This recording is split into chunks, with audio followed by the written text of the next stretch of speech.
produktif. Yang pertama adalah kita harus menyangkal diri. Tiap hari menyangkal diri. Ya, tiap hari menyangkal diri. Supaya tidak mengandalkan pikiran. Pikiran harus dipakai dengan sungguh-sungguh optimum. Tapi dalam terang firman Tuhan dan anugerah Tuhan. Pikiran ini dikasih Tuhan untuk kita pakai, tapi dalam terang firman Tuhan. Yang kedua, pergumulan kita makin hari makin besar. Baik karyawan, baik pedagang, baik ibu rumah tangga, baik bapak-bapak. Maka apapun masalahnya, yang kedua, pikul salib. Pikul salib. Ya. Apapun masalahnya, apapun kelemahan kita, apapun kekurangan kita, apapun beban kita, pikul salib. Ya, pikul salib. Jadi menyangkal diri, kedua, pikul salib. Pikul salib. Nah. Yang ketiga, saudara-saudara, kita harus mengoptimumkan yang Tuhan anugerahkan dalam hidup kita untuk mencapai hasil yang terbaik. Optimumkanlah talenta, ya, talenta yang ada optimumkan, pikiran, pengetahuan, optimumkan terus, dorong terus, kembangkan terus untuk mendapat anugerah berkat-berkat yang lebih banyak. Jangan menganggap remeh apa yang kita miliki sekarang. Bersyukurlah kepada Tuhan, ya. Nah, yang ketiga adalah selalu berpusat kepada Kristus. Selalu apa? Berpusat kepada Kristus, berpusat kepada Kristus. Ya, bukan berpusat kepada dunia ini, tapi berpusat kepada Kristus. Nah, saudara-saudara, yang berikutnya adalah supaya kita bisa betul-betul berfungsi dari garam dan terang itu adalah kita harus punya gaya hidup suka berdoa. Setiap hari harus banyak berdoa. Nah, Martin Luther mengatakan makin banyak bekerja harus makin banyak berdoa. Ya. Tapi ada satu kalimat dari John Stott. John Stott mengatakan tentang garam ini. Dia bertanya, "Hai orang Kristen, di mana garammu?" Mana garammu? Kata John Stott. Jangan tanya mengapa dunia busuk. Jangan tanya. Jangan tanya mengapa Indonesia begini. Jangan tanya mengapa keluargaku begini. Tapi ditanya oleh gini, di mana garammu? Saudara, saya termasuk dikoreksi oleh firman Tuhan ini karena sering kadang-kadang ya, kadang-kadang sering gitu, kadang-kadang sering. Dalam waktu tertentu dengan ketemu teman hanya mencari kelemahan organisasi ini, kelemahan Indonesia ini, korupsi. Ya, apalagi kami seperti orang kampus ya, kita guru ya, ini lemah, ini negara, ini begini. Ya. Bahkan di tengah-tengah gereja pun kadang-kadang kita begitu, ini lemah. Betul, memang terjadi kelemahan itu. Bahkan mungkin dengan pasangan kita. Maka sekarang ya, betul-betul dikoreksi kita. Ditanya, di mana garam? Tidak ada cara yang lebih baik untuk mengubah orang daripada start from ourselves. Mulailah dari itu. Maka pertanyaan, di mana garam? Sekarang kita bertanya, bagaimana saya? Jangan terus menyalahkan pasangan. Pasangan itu akan makin baik kalau kita berlomba baik. Kita dulu kasih contoh. Apalagi yang suami ini, kasih garam. Ya, jadi garam. Kita garam nih, melebur. Itu artinya apa? Garam itu tadi dia tidak muncul ke permukaan. Di tengah-tengah masyarakat dia melebur. Artinya apa? Dia berkorban. Garam itu meleburkan diri, menghancurkan diri, berkorban. Orang cerita tentang garam itu, tapi garam sendiri tidak kelihatan lagi. Biarlah suatu saat kita meninggal dari dunia ini, meninggalkan dunia ini, kita menuju ke surga. Waktu kita meninggalkan dunia ini, orang lain cerita tentang hal-hal yang baik, hal-hal yang positif, di mana Tuhan disaksikan oleh mereka melalui hidup kita. Kita melebur, kita hancur, kita mengorbankan diri kita, waktu kita, pikiran kita, apa yang Tuhan berikan bagi kita. Tapi orang lain diberkati oleh itu. Melalui hidup kita, maka pertanyaan, di mana garam? Biarlah masing-masing ya, pulang dari retreat ini, kita ambil komitmen suami istri, betul-betul anak-anak kita. Karena tugas kita adalah mempersiapkan generasi yang akan datang. Bahwa mereka juga murid-murid Tuhan adalah garam dan terang. Walaupun kita minoritas, saudara yang terakhir ya, walaupun kita minoritas, jangan kecil hati. Jangan kecil hati. siapakah kita di hadapan Tuhan? Tapi kita bersyukur kepada Tuhan. Ternyata apa? Ternyata kita adalah garam dan terang. Karena Tuhan sudah memilih kita dengan anugerahnya supaya kita betul-betul bisa melaksanakan fungsi kita, panggilan kita, calling yang Tuhan sudah anugerahkan kepada kita. Dan tidak boleh berhenti. Maka sekali kita katakan terus terang dan terang terus. Sekali lagi, terus terang dan terang terus. Suka berkorban ya? Mulai hari ini semua kita suka berkorban. Saya hidup patogar Serpong itu suka berkorban. Kenapa? Karena itu panggilan Tuhan, kita garam dan terang, harus meleburkan diri, rela berkorban. Karena orang yang suka berkorban, bahwa dia akan ditinggikan oleh Tuhan. Kenapa kita harus berkorban? Karena Tuhan Yesus sudah berkorban untuk kita, memberi yang terbaik. Yesus mengorbankan dirinya di Golgota untuk menebus kita. Dan Yesus mengatakan kepada murid, kamu adalah garam dan terang dunia. Mari kita baca sekali lagi penutup ya, penutup supaya kita makin tahu bahwa garam tidak boleh sembunyi, terang tidak boleh sembunyi, dia akan betul-betul berfungsi dengan baik. 1, 2, 3. Kamu adalah garam dunia. Jika garam itu menjadi tawar, dengan apakah ia dihasilkan? Tidak ada gunanya selain dibuang dan diinjak orang. Kamu adalah terang dunia. Kota yang terletak di atas gunung tidak mungkin tersembunyi.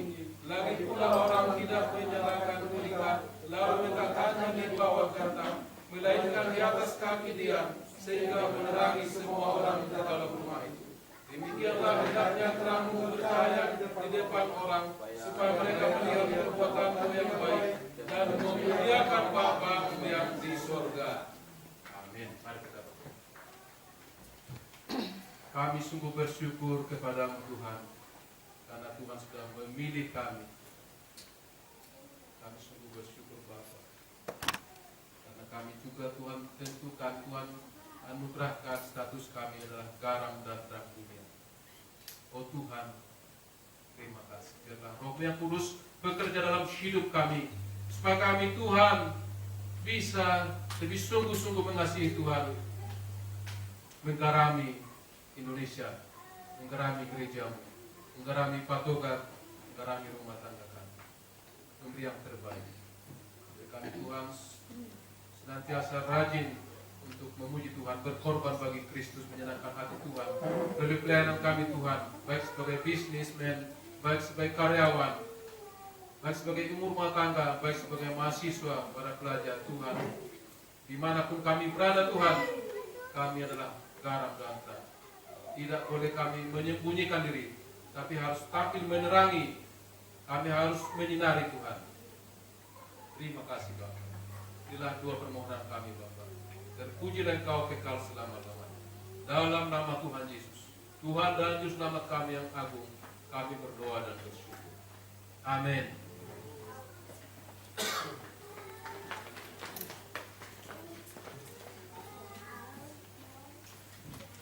Sekali lagi coba kita baca masing-masing ayat ini ya.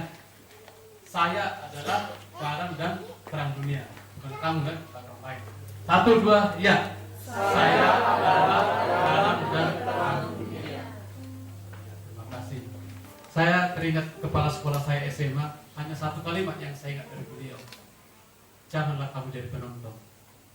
Saya selalu sampai sekarang saya ingat kalimat ini. Kemudian ketika saya merantau ke Jakarta, saya menjadi percaya. Ada orang bilang, ketika kamu menjadi orang percaya, kamu jangan sebagai orang Kristen yang KTP. KTP-mu yang naik ke surga, kamu sendiri yang di bumi. Yang kedua, janganlah kamu seperti laut mati, di mana dia hanya menerima aliran sungai Jordan. Dia tidak pernah memberi, dia hanya menerima.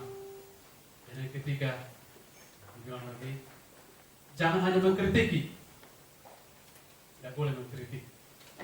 Dan yang keempat, jadilah yang terus mencari, yang terus berkorban, yang terus memberi. Karena hidup kita ini seperti ini, hanya memancarkan terang sampai terang. Kemarin saya mengingatkan, saya sudah 8 tahun mengajar sekolah Islam. Beberapa teman sudah mulai mundur. saya juga merasa ya, saya mengajar sekolah ini sudah 8 tahun, tiap bulan ke sana nggak dibayar, anak-anaknya bandel. Lalu apa yang saya lihat berubah? Nggak ada sih. Tapi dalam hati, ya sih nggak ada, tapi saya yakin ada. Mungkin saya nggak lihat. Kali pun 8 tahun itu kita melihat seperti nggak ada, berganti-ganti tiap tahun, berganti-ganti tiap tahun. Tapi hanya satu, karena iman mengatakan terus ajarilah mereka. Tapi karena ayat tadi mengatakan nanti Bapamu yang dimuliakan. Itu aja. Hingga demikianlah kita juga di Patogar ini. Marilah ini kita jadikan tempat kita untuk sarana mengasihi, sarana kita untuk melayani, untuk saling berbagi. Mari kita persiapkan persembahan kita.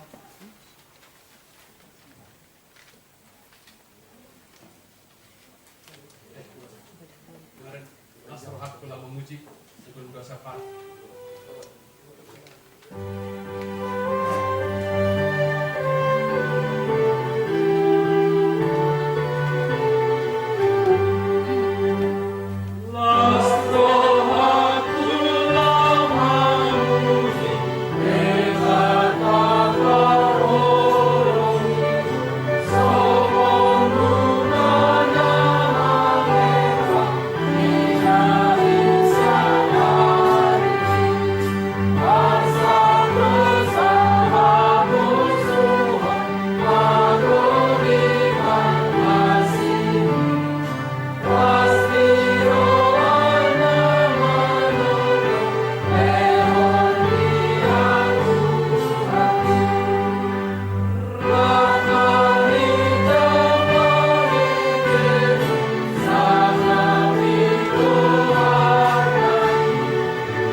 Marilah kita di malam hari ini menaikkan doa syafaat kita.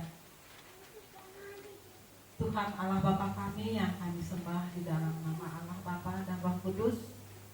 Ya Tuhan, sungguh agung kasih-Mu Bapa kepada kami yang telah memimpin perjalanan hidup kami Tuhan. Hingga Tuhan tibakan kami di tempat ini. Tuhan, itu semua kebesaran kasih-Mu saja Bapa kepada kami. Terima kasih Tuhan. Ya Tuhan, tolonglah Bapa, lindungilah kami di tempat ini. Hanya kehendak-Mu lah Bapa yang boleh terjadi pada kami di malam hari ini. Tuhan Yesus, sebelum kami menaikkan doa kami ke hadapan-Mu ya Bapa, tolong Tuhan, rendahkan hati dan pikiran kami agar kami layak sujud di hadapan-Mu ya Tuhan, untuk menaikkan doa-doa yang kami panjatkan, yang kami inginkan Tuhan. Tuhan dengarkan dan kabulkan. Tuhan Yesus, di malam hari ini Bapa, kami dari sektor 8 Patogar, Buru dan Bere retreat ke tempat ini Tuhan, di puncak ini Tuhan. Itu bukan karena kekuasaan kami, bukan karena kekayaan kami, bukan karena kekuatan kami. Kami bersyukur Bapa, ada